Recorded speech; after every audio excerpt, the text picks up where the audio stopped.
Obviously, it's year 2 for you guys in the Missouri Valley. Can you talk about what you learned from year 1 and how that can help you guys going into this second year? For me, it was just an affirmation of what it was when I was from 2013 to 2017. It was just the names and the faces have changed a little bit, but it's a league that's predicated on on great defensive teams, really good coaches that are well prepared, talented players, that. And teams that have great depth, and then you're going to play in front of arenas where people love basketball. They come out and support their home teams, and then you have to be resilient throughout the year in this league. You have to weather some injuries. You have to weather a couple tough losses and be able to bounce back, and that hasn't changed. It's what I remember in my time at Illinois State, and it's no different here. And going into year 2, these guys, they're driven to have a great season and learn from, take the lessons from last year and apply them to success this year. Thank you. Luke, I'd also ask the student athletes to respond to that question. Yes. Your impressions first year in the league. We'll start with you, Toby. Can you repeat the question for me? Sure, I can take care of it for you. Could you just talk about your impressions of your first year playing in the league last year, just, being a part of the Missouri Valley Conference? It was a great honor just being a part of this conference. As our first year in the conference, I felt confident in our group, especially this year, bringing in new guys, having returners. I think with this trip that we took to Spain, it helped us a lot. It got us to play together and just explore another country. But honestly, I think that we're ready for year 2 and that will surprise a lot of people. Thank you again for the question. I mean, just like Coach and Toby said, it's year 2. We have a lot of load from the first year, but I mean, Coach is experienced in the league. We also got, me and Toby in particular, got some experience from last year. We know what we got to do, how to learn from stuff. But also, I think our group this year is it means a lot to us. It's something that we work on every day, and especially like the practices and the trip to Spain has done a lot for us, just not on the court, but also outside of court, and to experience a country like Spain and to get together outside of the court brings a lot for us on the court as well. Team chemistry, to get to know each other much better. And then that thing's something that we're going to bring into year 2. That's going to help us a lot. Thank you. Yeah, and then obviously, Luke, you guys had a decent amount of freshman contributors last year. Can you just talk about, what you kind of saw from them last year and how you kind of expect them to, I guess, take a next step going into this season? Yeah, it's a huge part of our team and development. It's a great question that we knew having that our lineups last year as they were, that the development and the experience there could catapult, if we used it the right way, can catapult us into year 2 here with the Valley season. And C.J. Jones, in particular, played 25 to 27 minutes a night. And he probably, more than anybody out of the freshmen, has really just, emotionally and from a leadership standpoint, and then an everyday approach has improved the most. And at his size, with the point guard position, can play on and off the ball, will be big for us. And Cam Fentz had a really good off season, and he continues to develop and take steps. Literally, he's day by day. He's kind of a real definition of our 1% mantra that we have in the program. He gets better daily. And then, Jaden Brownell was a redshirt freshman. Really had just been able to get some real experience, and he had a great off season. And like CJ, had just some emotional growth that coincided with physical growth, that coincided with his skill development. So, him and Filip kind of play that 5 position for us and provide a unique, outside shooting threat, skilled threat for us that we can kind of stretch the floor and allow our guards to be able to penetrate and make plays for others. And obviously Cam's a little different because he's 260 and he's able to hold the fort down in a little different manner. So it's unique there. And then Stephen Clay was a freshman for us as well. He's added weight and again continued to grow and develop. So all those guys that got minutes, they've used them. They used them last year and kind of had to figure stuff out on the fly. And then I think motivated a lot of them for the off season. We're going to go first to Kevin, Kevin and then we'll Lehman. go to Zoom. Hi, Kevin. How are you? Good, Luke. Good to see you. A lot of teams made those overseas trips, including a lot of teams in the Valley because of the backlog of COVID. Yeah. What's the most important part? Is it the 10 days of practice? Is the cultural experience, the bonding? How would you rank those things on those types of trips? Yeah, I think I'll let Isaiah answer this as well, if you don't mind, too, Kevin. I think the first is just the practice time for sure. You can get a lot out, especially in this day and age of college basketball, where you have transfers, freshmen that are trying to learn it. It was definite at the end of this summer. It definitely felt different. It's like, okay, we know we're going in September, and you feel like you have this foundation of offense and defense, and you've got these out of bounds plays that you never thought about getting in the summer down.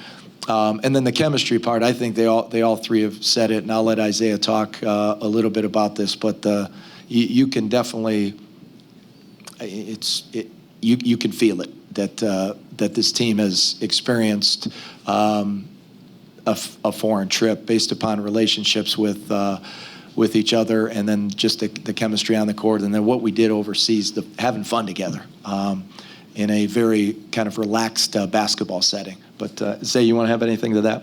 Yeah, I say really the most important and most effective part of that trip were the two things we said, the 10 practices, and then really just being and experiencing a whole new culture with a group of people that you met 1 or 2 months ago, and just having that connected teams or winning teams, and we were able to connect. When we came back from the trip, you learn something about every single person on that team that you didn't know before, and those are the things that help winning. And when you know who your brother is next to you on the court, you're gonna fight even more harder for them on the court. Kevin, did you have a follow? I have one for Toby. A little bit of an Ironman role last year, guarded the other team's best player. What do you see your role expanded to this season? Just expanding on defensively. I think I can do a lot better than what I was last year. Honestly, I can do anything that my team needs me to do. That's basically my role. I have to just fill in the areas that we need help, or I can help out the team in any shape or form. So. Our next question will come from Zoom. Mallory. Good afternoon, Coach. John Teitzel from hoopshd.com. How big is the rivalry with Loyola for those of us who live outside Chicago? And do you think you might have an extra advantage this year because you have a guy who's played over 100 games in a Rambler uniform in Marquise Kennedy? Yeah, Marquise is first address. Marquise, thanks for the question and zooming in today. Marquise has been he's had some injuries and such that haven't allowed him to, I think, be his best version of himself at various times throughout his career at Loyola. But Marquise is the guys call him Unk. He's got this older, quiet voice that it's not always on all the time, but when it's on and he talks, it makes perfect sense, and the guys are all shaking their head yeah, that's exactly right. And he's just a veteran that has a great spirit about him, a great demeanor. And that's based upon the experiences of going through the ups and downs, winning, building a program, and experiencing the success of hard work. So there's a lot of layers to Marquise, but his leadership, is it will be key this year. And then obviously his defensive ability, his athleticism, his success in the Valley when he was there, all play a role. And the game against Loyola is something that we're both sides, I believe, we're trying to continue that series. When Coach Moser was there and I first got the job, we had a 4-year deal there, and we want to continue that. It's a great rivalry, and it's one quite frankly we want to get one, and they've been the example in the Valley, and then obviously with their transition into the A10, they've done a great job, and we're very excited about the opportunity to go there this year at Loyola, the 3rd game of the year. So it'll be a great game on a Tuesday night. So really excited about that opportunity.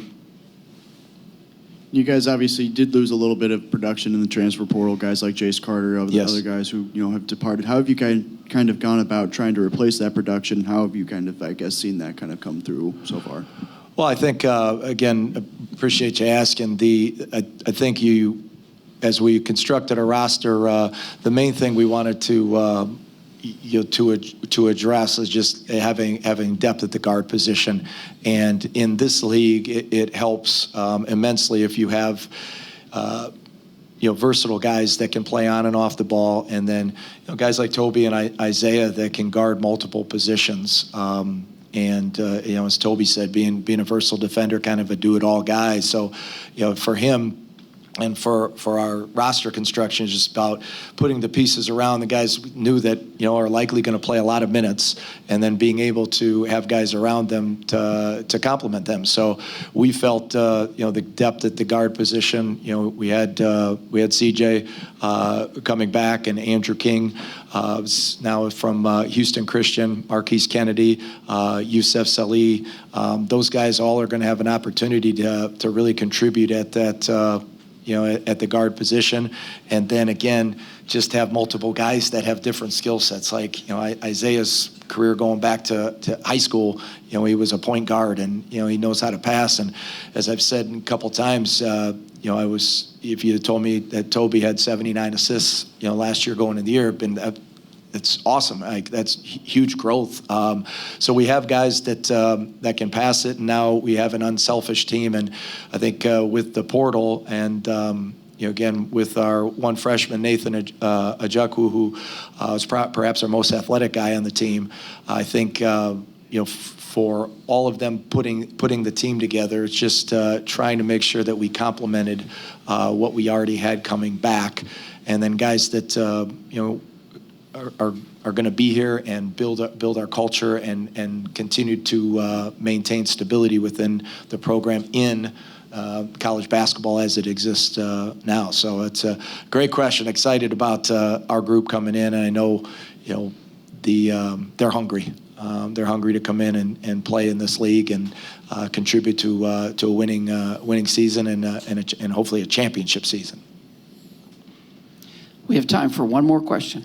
Yeah, for the 3 student athletes, for viewers and Valley basketball fans that might not know too much about this iteration of the UIC Flames, what do you want them to know about this year's squad? Why don't you start, Phil, and go on down? Thank you, Phil, for the question. I would say connectiveness, how special this group has been together on and off the court, and how we deal with adversity throughout the school year, throughout the summer is something special. So I would say that. I'd say that coach has done a great job bringing in the right people. You could have the most talented guys and the most skilled guys on the court, but if they're not great people, your team doesn't work out. And he's done a great job bringing the people in that do the right things on and off the court. And all UIC fans should be proud to know that they got great people on and off the court. I would say that UIC fans should be excited. They have something to be excited about again. Chicago fans, that we just want to be Chicago's team. That we have talent, we have mature young men here, and I think they should be very excited for what's to come.